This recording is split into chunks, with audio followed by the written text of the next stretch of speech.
EVE Vanguard is a sci-fi FPS being developed in Unreal Engine 5 that is set within the world of EVE Online. You know, the massive multiplayer spaceship game. It just got a new trailer showing more details, and from a production quality standpoint, things are looking pretty good. But this isn't CCP Games' first attempt at creating an FPS crossover for the EVE Online universe. Their first attempt, called Dust 514, unfortunately didn't stand the test of time, and EVE Vanguard appears to be taking a significantly different approach. Let's check it out.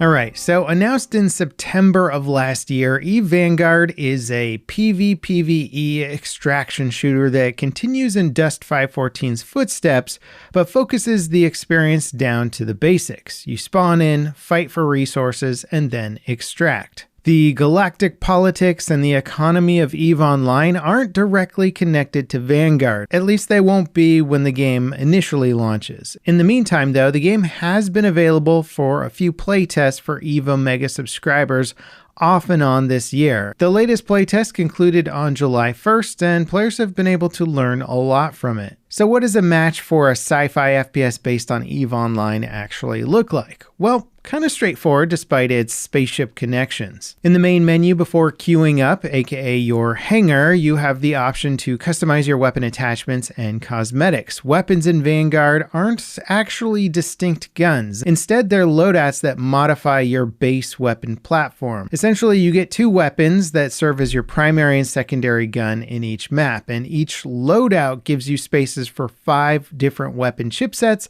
and 1 scope. The chipset system's pretty interesting. It offers stat buffs and debuffs. Low tier chips will have at least one of each, so something that makes your gun better, like increased rate of fire, but also a decrease like lower damage rating and even potentially more negative attributes. So at the low tier, you're probably going to have to do a lot of strategizing on how to get the best bang for your buck out of those chipsets. And as far as I can tell, these chipsets seem to be the main component of progression. So some chipsets will just be unlocked in your hangar as you play, but you can also loot chipsets during a match. They're also lost if you die or fail to extract during a match. And unfortunately, you can't loot chipsets from dead players, even if they're left behind in a match. That said, dead players will drop all of their resources that you can loot off of them in a fight. So there's still good reason to kill other players, even if you can't directly loot all of their top-end gear. Now, Vanguard supports up to 3 players per squad, and you can either squad up with friends before a match or potentially team up with players in-game via the VoIP system,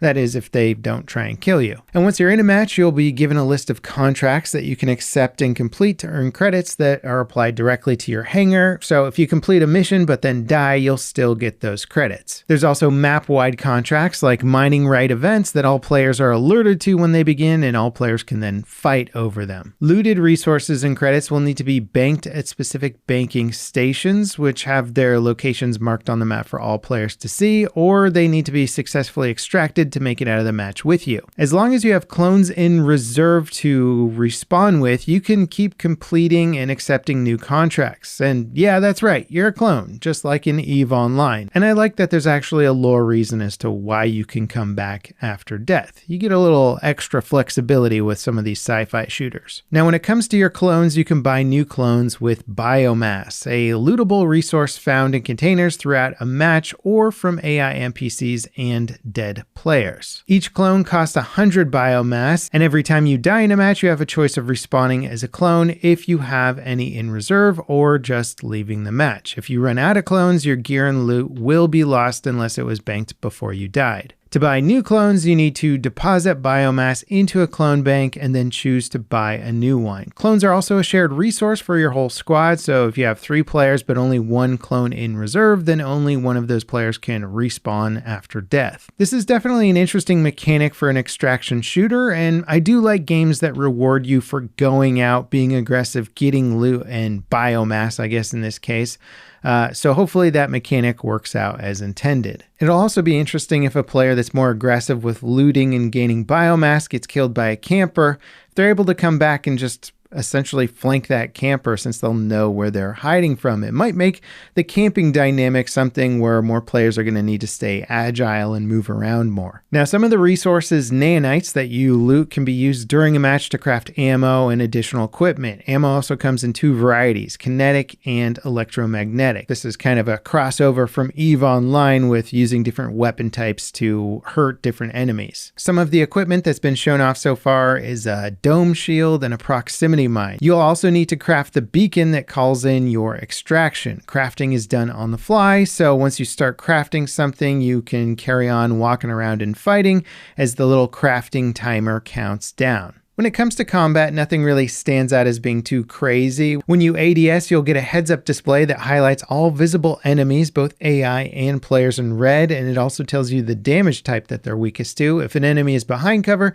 they won't be highlighted or scannable. However, there is a proximity scanner that can detect enemies through cover and mark their location on your HUD as a red circle. In addition to weapons, you also have a mining laser that can be used to gather natural resources and open escape pods. The gameplay for this is still in the gray box phase, so it's unclear how extensive these mechanics will be built into the game, but I kind of like the idea of it. The gunplay seems fairly straightforward. Hipfire is accurate enough to kill somebody at medium range, but aiming will of course improve your accuracy. Sustained fire will massively reduce your accuracy, promoting more burst firing, and the TTK does look to be pretty quick and aggressive. Players have a shield and 100 hit points of health. Health doesn't regen and is instead restored via healing items that you have to craft during a match. Now, like a lot of extraction shooters, you'll be fighting against both other players and NPCs. The NPCs will be littered around the map, usually in groups, and lots of them will spawn at the more challenging mission locations. In addition to players and NPCs, there's also going to be environmental hazards like pools of ice that'll slow and eventually damage you over time if you stand in them.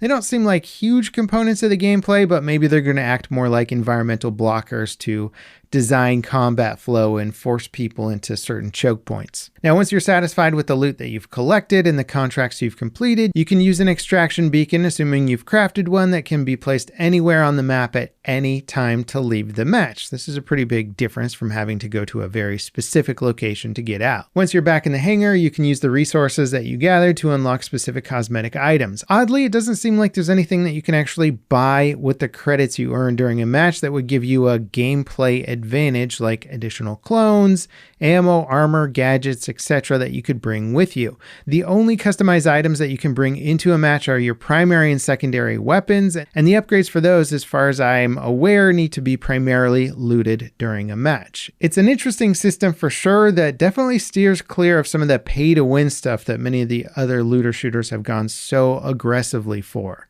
Now, as for how Vanguard will connect with EVE, it's somewhat unclear right now. One of the big problems with Dust 514 was that the volatility of EVE Online's economy and power struggles had a huge impact on the actual balance of the FPS. Dust was more team-focused, with different orgs grouping up in big battles to contest objectives, so a well-funded group of players could absolutely dominate a match. And the impact of EVE's overall economy and balance of power, it kind of felt like you weren't really doing much in Dust by comparison. So if you really wanted to change the EVE Online universe, you were going to have a lot more success doing it in a spaceship. This time around, it looks like the devs are being very cognizant of the problems with their last game and are trying not to repeat the same mistakes. The in-universe lore is that you're playing as an infomorph. Infomorphs control clones called, you guessed it, Vanguards. When playing EVE Online, the pilots in the game are called Capsuleers, so it's basically like having two distinct roles within the universe in their own gameplay